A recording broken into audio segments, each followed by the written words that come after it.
Hey there folks, ThomasG here, bringing another audio commentary, and today we have a game on Twisted Meadows between Lynn and ThomasG. This is a game from Star Wars, so it's very recent, and I've heard very good things, and it looks pretty exciting, so hopefully we'll see a pretty interesting game here today.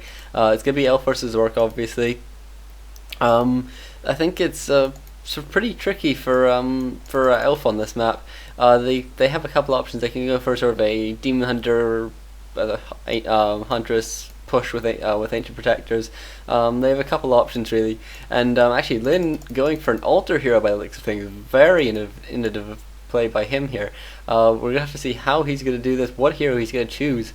It's really hard to even guess, to be honest. I mean, there's no precedent really for one hero to be chosen over other for this situation.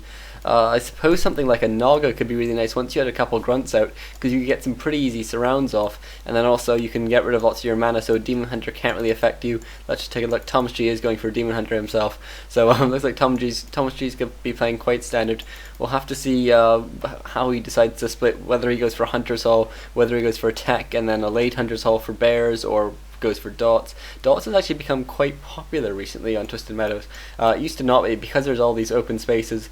It's really hard to find a good choke point, but Elves have just been sort of just saying, well, I'll be willing to put up with this open space just because it's quite nice. You can do some good creeping. There's two shops. You can and then you just have to sort of have good map awareness and be able to try and get into a choke point during the fight, and then obviously use your summons and your melee heroes and everything to take all the damage. And so we have to see how ThomasG tries to adapt to this play. I mean, obviously first we have to see what hero Lynn chooses, and it looks like, is ThomasG going to keep this Wisp around just to scout the hero? Because I don't imagine that there's one standard hero. We'll have to see what Lynn's choice is, but certainly some very interesting play here by Lynn, and creeping already started from ThomasG, obviously, and it will be, that hero is going to be out any second now. A Tinker first for Lynn. Really interesting play there by him. Tinker pretty nice against dots, actually. I wonder if this is going to force ThomasG to go for Bears if he wasn't planning to already. Obviously Tinker pretty good against a Tower Rush as well, so if I were ThomasG, I'd be quite tempted to go for Bears at this point, regardless of what I'd been practicing up to this point, because obviously ThomasG has definitely not been practicing for playing versus Tinker. Tinker at level 1 with only one grunt though. Obviously Orcs really need that Blade Master to be helping with the creeping, and so it's possible. It looks like Lynn's going to go in for a bit of harassment here. Fortunately for ThomasG, he hasn't started his tech yet, and hopefully he won't start it quite yet, because he'll need to rebuild some wisps, because presumably this pocket factory will go down, and that's going to cause a lot of trouble for ThomasG. Just if he can just rally those Clockwork Goblins straight to the wisps, and that was really going to be annoying. It's going to require a lot of micro from ThomasG, and really not much from Lynn, and you can see Lynn just happy just to do a bit of damage to all these buildings up now. And actually it looks like ThomasG running all his units back, but at the same time he's just taking a fair bit of damage on all his base. This is going to be annoying. He's going to have to repair this probably, because obviously once you get raiders out, you don't want to have injured buildings, because you need to have them really at full strength just to be able to take that tremendous siege damage. And but a couple wisps, and actually a nice Age of Wonders going down there. It will be cancelled eventually, but certainly ThomasG got a nice couple extra hits on that grunt, and forced the Tinker to do some hits on something that otherwise he wouldn't have been hitting on. And looks like you can see ThomasG hasn't started his tech yet. I'll bet Lynn has. Yep, Lynn already got a good way into his tech, and so. And looks like ThomasG is going to continue to lose wisps here.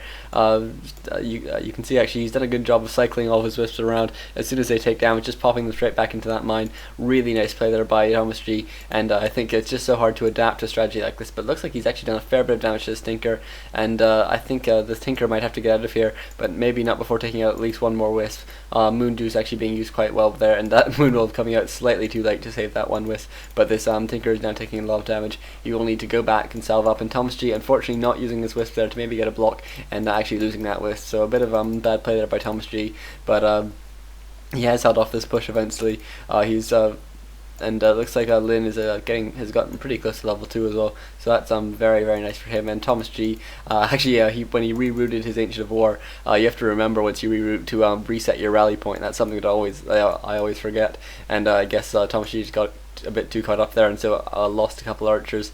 But really interesting play here by Lin. We'll have to see if he goes for a second hero. Obviously, Tinker is pretty nice as a solo hero. You rarely see it, but just because obviously Tinker First is so crazy. But Tinker First actually works out alright as a solo hero. He doesn't really need the support.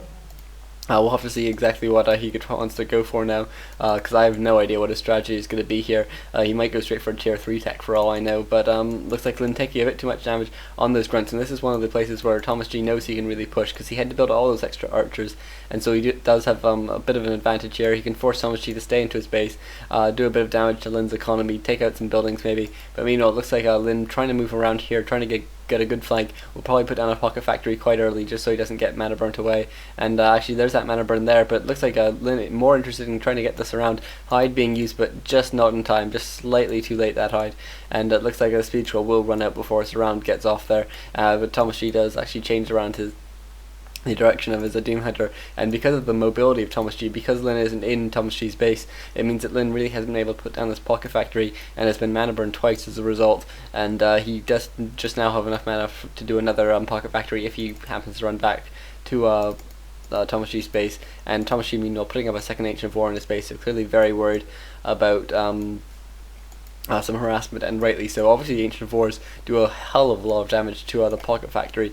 You can take them out in just a couple hits, so very worthwhile having at least one Ancient of War, if not two, and obviously since he doesn't have movement upgrades, building one here probably a good idea, but it looks like Lin is straight on top of this. Actually, ThomasG doing a nice job taking on that factory early. If you can do this, this is something really worth doing. You can see very few Robo-Goblins actually got out there, but still a lot of damage will go off on that one archer, but it looks like Lin actually blocking himself here, and you can see Lin's gone for 5 grunts, absolutely insane, and goes for a surround but doesn't quite get it, and you can see Lin not really being the opportunist, trying to go for a surround if he can get it, but not going to waste his time if he can, and a nice surround there by Lin, really nicely played. I don't think Lin's going to be able to hold this because that one grunt dies, but actually very nicely moving one grunt up just to be able to hold it, really nicely played there by Lin, and looks like ThomasG will use his TP, and hopefully will be able to heal up, and then continue fighting here, and ThomasG has it tier 2, going for Staff of Preservation, and meanwhile Lin is going for double Bestiary and a War Mill,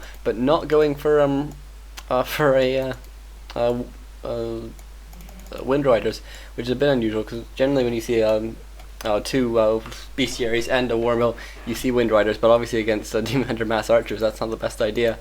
But I'm quite surprised by the double Bestiary idea here. I guess because he doesn't really need to get Spirit Link immediately off on his Tinker. It's not too essential to get a Spirit Lodge first, but he's just going to have so much melee at this point, and mass melee is really hard to play with.